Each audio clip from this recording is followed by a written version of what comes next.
ఆ ఇంటికి శుభమని చెప్పండి.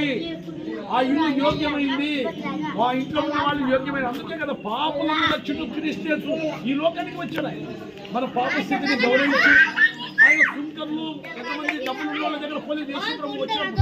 ఈ భూమి మీద ఎలా వచ్చారంటే ఆయన వాళ్ళ పిల్లలు అరసదు పాప స్థితిలో ఉన్న మానవులను ప్రేమించుకుంటూ పాపులు, సుంకర్లు, వ్యభిచారులు, దొంగలు, ఏమి తీసిపడేసిన వాళ్ళు, తాగుబోతులు, తిరుగుబోతులు వాళ్ళ దగ్గర వచ్చాడు చేస్తున్నాం. అందుకే చూడండి వాళ్ళందరూ ప్రభు మీద కచ్చకట్టారు. వాళ్ళు మేము పెద్ద పెద్ద రాజులు ఉన్నాము, ఇక్కడ మంచి జ్ఞానంలో ఉన్నాము, మా ఇళ్లలో వచ్చి భోజనం చేయకుండా పాపుల ఇళ్లలో పోయి తింటున్నాడే యేసు ప్రభు. చెప్పే పార్టీ సుంకరులు ఇలాంటి కుటుంబాలు పోయి ఆయన నివాసం చేశాడు యేసు ప్రభు. వాళ్ళ జీవస్థితిని చూచాడు, వాళ్ళను గమనించాడు, వాళ్ళ హక్కును చేర్చుకున్నాడు, వాళ్ళ పాపాలు తీసివేశాడు, వాళ్ళ రోగాలు బాగు చేశాడు, పక్షవాతంతో ఉన్న వారికి లేపాడు.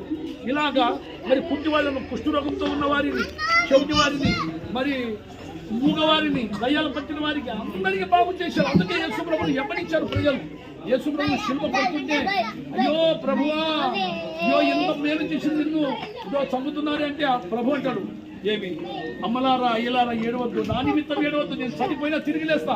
నేను చచ్చిపోతే పాతాళానికి అగ్నిగుండానికి వెళ్ళిపోతాం.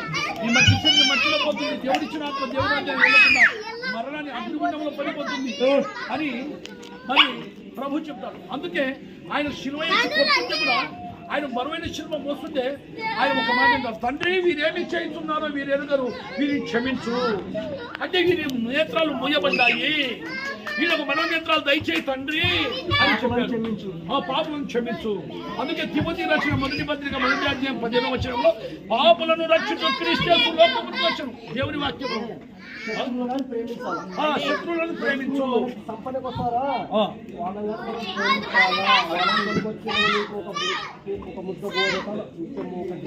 ఈ మాట ఎవరు చెప్పాలా? ఒక యేసు ప్రభు తప్ప ఈ భూమి మీద పుట్టిన ఎవరు కూడా చెప్పరు. సంచులో వచ్చినోడు నువ్వు తొలకొచ్చి ఒక ముద్ద బువ్వ పెట్టుకొని నీళ్ళు చెప్పి పెట్టినా వాని పాలం వాని ఏమైనా నువ్వు సంపదకు వచ్చిన నాకు భోజనం పెట్టుకో నీళ్ళు పెట్టుకోవాలి అని వాని పాలం అనేది వానికి మట్టుకు. ఎందుకంటే ఈ లోకం మంది కాదు, ఒకరోజు మనం విడిచిపెట్టి వెళ్ళాల్సిందే. ఇప్పుడు చూడు శ్రీలంకలో అన్న చెప్పినట్లు 123 మంది, ఇంకా ఎంతమంది తెలియదు. 140 చిన్న